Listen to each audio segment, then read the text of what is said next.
Hello everyone and welcome back to the channel. My name is Amacid and today I thought it'd be fun to go over some of the Atlas passives and what my picks are going to be in priority order for what I'm going to do for the league.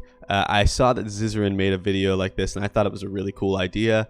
I actually didn't watch his video because I didn't want to be influenced by his decisions. I kind of wanted to make my own choices and think about it myself. Obviously this is somewhat subjective. There are different power levels here that is moderately objective, but on the whole, it's really just whatever you want to do. This is just what I'm going to be doing. And I'll explain my logic for why I'm doing each one.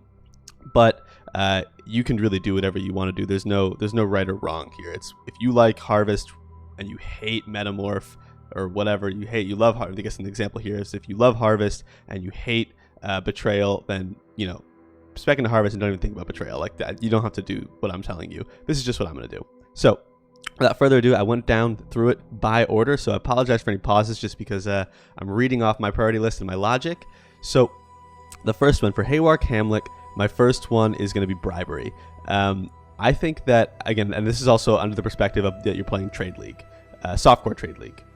I mean, Hardcore, I don't think that would matter, but that's what I'm going to be playing and that's how I'm thinking about it. So I picked Bribery because the main reason is that I want to, early in the league, I want to be thinking in terms of how can I acquire as much stuff as possible. I think the crafting options are really good, and I'll kind of get to those, and those would be my second priority. So I just path all the way through to Bribery, through Focus, Investigation, and then after that I would go to pass through to Nature's Favor, and then Wild Fruit. And the reason why I have that priority like that is because the crafting options are really awesome, but I'm thinking to myself that it might be better later as I get better gear that I actually want to keep and things that actually make sense to craft on, whereas in the beginning I just kind of want to acquire currency. So this is really awesome, but I don't think it's going to make a lot of sense to take it early. So I think you take this a little bit later, you spec through on up to Bribery, then I would go with Nature's Favor, then into Wild Fruit. After that I am going to go with Power Hungry. Where is that? Power Hungry here, just because Beyond is so strong. Power Hungry into Demon, whatever. Just again to acquire more currency like that, and then Amplified path all the way through is the last one. Amplified, I think essences are good, are decent, but it's not priority in my opinion.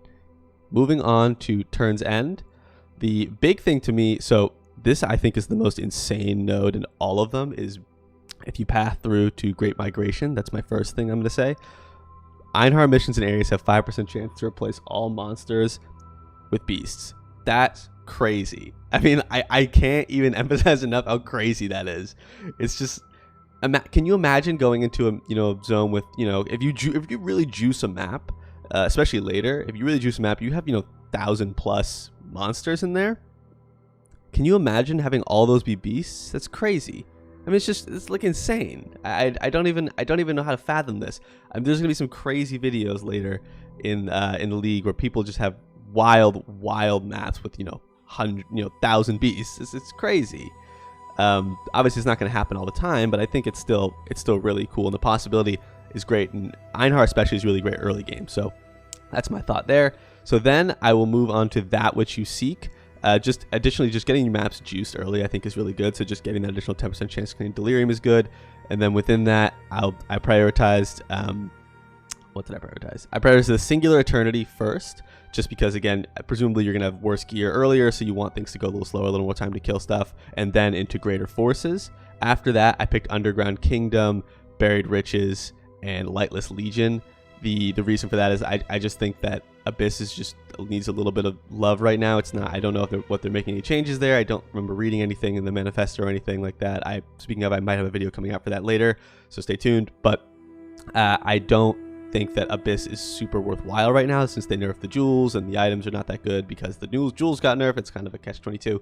But that's why I picked to do Abyss last, just because it seems like lower priority to me. So moving on to Lex Proxima. So this one, I think the clear and far away winner for me is going to be the Delve one. So you do a Rich Veins, then Packed with Energy, just to, again, boost yourself early while you're weaker. You can always respec this and take it out and put something else in later once you feel that you're strong enough. You don't need this 35% buff and the movement speed and all that. But early on, I think that makes sense. And then after that, I'm taking Sulfide Infusion. So I think the Delve ones are really, really strong. In fact, the red one I think is absolutely insane. If I'm understanding this correctly, it's just red maps give you 500 sulfite. Is that incorrect? Tell me if I'm wrong. Is it red maps with Nico on it? I just assumed it was red maps, but because it's just additional voltaxic sulfite. It doesn't say with Nico. I don't really know, but that seems insane to me. And you can really, really force Delve and get deep very quickly. It seems like this league. I'm sure the new Delve record is going to be insane. So I'm really excited for that. After that, I picked Bountiful Harvest, just because, again, it's basically a quant and experience. I mean, that seems really strong to me early. Again, this is thinking in terms of early. You can always respec and go back in priority once you get higher level if you want to, and you get better gear. But after that, I picked Bumper Crop, which is over here. So again, just more quantity, rarity, additional harvest, stuff like that. Just basically just juicing your harvests. Is the way I think about it. Then Heart of the Grove. After that, I picked Gatekeepers. So breaches are good, and breaches are not good. Sorry, breaches are not, in my opinion, not good right now. This helps for sure. I mean, getting bosses and splinters and all that, but I'm still not sure how amazing it's going to be. I think that 1% chance to get a pure, so you have to do 100 breaches to get one pure, and the rest of them are kind of worthless. I don't know about that. We'll see. I mean, maybe the math I'm doing is incorrect on this, but just purely so first of all, you have to spawn a breach. So they have a 100% chance to get a boss. So that's good. And then they have a 5% chance to drop a breach stone. And then they have a 1% chance for that breach stone to be pure. It's even less than that. It's less than 100. Or sorry, it's more than 100 maps. Or 100 breaches. So that doesn't seem that good to me. I'm not so confident on that one. And then after that, I picked Within Their Grasp. Where is that? Oh, no, sorry. I'm sorry. Seance. So Seance is, I just think Possessed needs to be completely reworked or removed. It's just not fun, in my opinion. So Lex Ajoris, I don't know. So for this one, I started off with Pathological, again, just purely to keep my maps juiced. I think having that additional 10% chance of having Delirium is good. Just early, you get that option. And then within that, I picked Compulsive Hoarder next. So you get additional rewards for getting that Delirium. It's good to kind of juice it up the Delirium a little bit. And then within that, Persecutory Delusion. Excuse me. So that one seems really, really strong. Getting 100% increased splinters and the jewels is really, really awesome. I think Delirium is super fun. I didn't love the league in the beginning, and that kind of slowed my play. But I think now it's something that I love to do in maps, and I'm really, really excited for this one. So any kind of Delirium buff, I'm all about. So next, I picked Escaped Experiment, frankly, because it sounds cool. I mean, maybe that's stupid, but I think it's cool. And just having a rogue metamorph just walking around, I assume that's what that means, just a rogue metamorph who you kill and he drops loot like a normal metamorph. That seems cool. Then I wanted to find samples so that way you get double rewards. I think, again, this is something that's going to be hard. Metamorph bosses are hard. They can do a lot of damage. 50% more damage is no joke. 100% more life is no joke. So early on, I think that's going to be tough to do, but later in the league, once you get a little bit better gear on your character, this is doable. So that's why I think it makes sense to add it in. Next, I picked Time and Again. So again, just increasing the map alpha generation of maps. Alpha is obviously relatively strong. There's better alpha traits in other Atlas passive trees, but this one is not bad. And then I moved into Time Dilation after that. It's okay. Rare and it's not the best, but it's not terrible. But I did pick Kadiro last. Sorry, Kadir bro.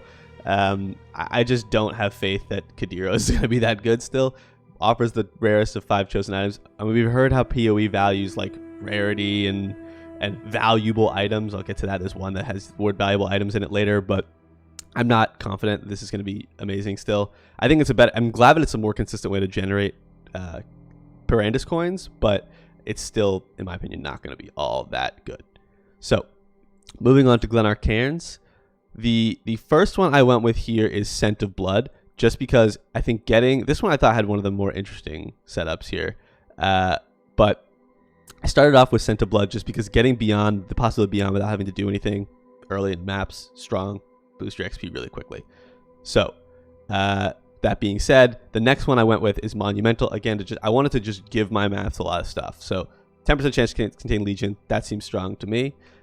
Then after that, Protracted Battle. Again, presuming that you're going to be weaker early, I think it makes sense to have an increased duration, so you have a little bit more time they take more damage. It's just easier to just get legions done, and I think that's good because it's hard to clear a legion when you don't have like great gear. So this gives you that option to do it. Then within that, after that, once you take protracted battle, then I think it makes sense to take face to face. We have a general, and you can actually kill a general, you know, because it's kind of hard to kill a general and kill other stuff when you don't have great gear. So that's what I picked for that. After face to face, I took Torn Veil. So this just basically just buffs beyond, nothing too much there. Resource reallocation was next. So this is the cool Alva stuff. The killing non-resident architects has 50% chance to add an additional upgrade tier to the surviving architect's room. That seems really cool. Really cool way to level up Alva. So, or level up an Alva temple. So that seems really neat. And then contested development here, again, killing resident adds their upgrade tier to the surviving architect's room. Similar idea. So I think that seems really cool. So cultural advancement was next. Just a minor buff to Alva, and then after that I picked the strongbox stuff. The strongbox stuff isn't bad. Strongboxes don't excite me. I'm glad this tamper proof is cool and that they're at least rare and corrupted. I mean, the least rare part is cool because you don't have to, you know, deal with like a white blacksmith strongbox anymore and just click it and expect to get nothing, and you do get nothing. So it seems better, but still not super duper hype on it. But I just don't love strongboxes in general. But it seems interesting. Next, moving on to New Vastir, just 3 more here. The first one I picked for this one is Mad Devotion. So Mad Devotion, I love Delve. In case you didn't get that vibe from my Endless Delve videos, if you've seen those, I love Delve, and getting the additional chance to have a 10% additional chance to get a Nico mission on completion. I want that. I want that in my thing. And then after that, within that, I took Sulfite Sentinels just because getting Sulfite as quickly as possible is ideal, because then you can just run Delve as much as you want. If you're me and you love Delve, then that's awesome. So within that, I picked Out of the Blue afterwards just to top that off, because I think that if you're running Delve very quickly, you might just want to get Azerite and be able to hit those sweet other nodes that are not Azerite if you can, to funnel yourself, and you can get that additional Azerite without having to do anything. So that's cool. And 5%, getting 1,000 plus Sulfite that converts into that you get as Azerite later, that's strong. So within that, next I picked high value targets. So within this, again, being able to kill 3 surgeons early on is going to be hard. So that's why I picked it a little bit later after the Delve stuff, but it's really, really strong. Then within that, I went towards war supplies, then emblematic. So I love Legion. Legion was one of my favorite leagues. So I picked the Legion stuff. It just seems like you're really just juicing up Legion gear. This emblematic node is absolutely bonkers, by the way. 1% chance to drop as timeless emblems instead. That means that it's not like, in my understanding of this, is that it's not all those splinters don't show and you get 1 emblem. It's if you were to get, kill a general and he drops, 10 splinters, you get 10 emblems instead. I foresee emblems being very low priced this league. 1% is not that bad. Those are not horrible odds. I mean, it's better than. It's better. The thing is, it's not just generals, because you're gonna get splinters pretty much every run. So pretty much 1 in 100 legions, you're gonna get multiple emblems. That's crazy. And emblems are really, really strong. And as you saw from my my timeless encounter video, it's profitable to run those. So I'm really excited about that one. I do think they would probably be cheaper, but we'll see. It seems cool at the outset. So after emblematic, I went with Abyssal Army, which again is just pure buff there. It didn't seem all that interesting to me. I actually no, I didn't. Okay, never mind. Sorry. Abyssal Army didn't seem all that interesting, but it's just more quant. Again, I'm not super jazzed about Abysses, but after that, after Abyssal Army, Votive Horde just topped that off to get the Abyssal Socket. That seems interesting. I'm not 100%, and the quantity, it just seems interesting. It's not, again, I'm not super hyped about Abyssal stuff, but it seems cool, I guess. So then after that, I went with Total Anarchy and Rogue Trader to top it off, just because Total Anarchy is built around additional types of content, which you're going to be just doing later, I think, when you're juicing up maps, especially. When it's just applied to areas, I'm assuming that that does mean stuff where it's like, 10% additional chance to contain a metamorph or whatever, but that's not in this tree, that's not in this tree at all, right? So you have to manually apply it then, or just get by chance. So it doesn't seem as strong to me in this tree. That would be really good in one where you have a lot of options to add stuff, but not so much in this tree. So Valdo's Rest. The first one I went with here is Intrinsic Darkness. So again, just juicing the map. I think Metamorph is a pretty good way to get early currency, early items, early options. So I started with Intrinsic Darkness. And then within that, I went to Ominous Arrival here. Just get a Harbinger. And then within that afterwards, I went to Outbreak. I just wanted to give this area a bunch of stuff early. And then after after Outbreak, then I went towards Mass Mycelium. Where's the Mass Mycelium? There it is. Multiple lanes, more rewards. I kind of wanted to, there's so many, like, he's getting a Harbinger and a Blight and a Metamorph is great early. Metamorph is particular. The reason why I picked Metamorph first is because I like the fact that it's a small QOL, but it shows where mobs are on the map. It's way easier to clear maps when you have Metamorph up. That's just a fact in my opinion. Well, fact in my opinion, but I think it's true. And so within that, I picked Metamorph for that priority. Then afterwards, I started prioritizing Blight with Mass Mycelium, and then into Blight Titans. Then I went towards Repeated Experiment next. So you just get additional Metamorph. That seems really cool. Really good way to get early gear that way again. Then after that, Diplomatic Escort, Harbinger joined by reinforcements. I don't quite understand what that means yet. Maybe I'm just not fully grasping it right now. It's a little early in the morning, but I don't fully understand exactly what that means. But it seems like it's just basically more quant of Harbinger, which seems good to me. After that, the next thing I wanted to do was Gut Instinct. Doesn't seem all that great. They grant 3 intelligence for the encounter safe house if not interrogated. I don't know about that one. That doesn't seem all that, but I picked it anyway. Then Test of Loyalty, additional rank, also not great. And then after that, I went towards High Yield. High Yield seems pointless to me. I'm glad that there's an easier way to get samples, but I'm still not convinced that this is worthwhile. So that's the order. This tree had a few lackluster nodes that I wasn't super hyped about. Those end ones are really, in particular, not hype, in my opinion, particularly the Betrayal ones, but not that bad. Not that bad overall. The last but not least is Lyra Arthane. So the first one I went with here is Animal Companion. I love Bestiary early, as I said. So Animal Companion to me seems really good. And then this might be a controversial pick, but the next one I went with is Mighty Hunter. And again, the reason is that early in the map, so you probably notice this when you're doing even like your Act 2 Einhar, he's super strong. You know, he's really powerful. So early on, getting Einhar to just carry you through maps, and he's dealing 1000% damage to unique monsters, he's going to just mow down unique monsters. Additionally, he remains after his mission. Like, he's basically just having a party member who doesn't care about loot. I think it's good to have Mighty Hunter really early. Obviously, later, it's completely unnecessary, but early on, I think this is a really strong pick. After that, I picked Spores on the Wind. Again, just give yourself a Blight encounter, and then within that path towards Epidemiology, just give yourself an Anointed, getting Blighted maps, or excuse me, 100% chance to contain Blight maps. That's really cool. So I'm very hype on that. Blight maps are fun. They also sell for a lot if you don't want to use them, especially high tier. So that's going to be really cool. After that, I went towards Secret Stash and Inside Job. Heist is really good for making currency, and frankly, getting a blueprint that's already fully revealed, that just saves you so much currency. I don't know how much rogue markers are going to cost this league. It's hard to say how often they're going to drop, but getting a blueprint that's 10% chance to already fully revealed, that could save you a lot of rogue coins. I mean, the huge gap in being able to just spam run blueprints is having to reveal them. So if you can just get them that are fully revealed already, assuming they're good, or at least moderately good blueprints, then that's incredible. So that one seems really cool. After that, I went towards Immune Response. Where is Immune Response? Did I miss it? Oh no. Okay. Blight encounters have a 100% chance more. So basically, they spawn faster and you get more monsters. Love it. Great. I mean, Blight is fun. That seems like a great way to add to Blight. Then after that, Natural Selection. I don't know, because I just have a feeling Natural Selection is not going to be as good as it sounds. But if I'm wrong, obviously, feel free to amend this. This is all just sort of blind view.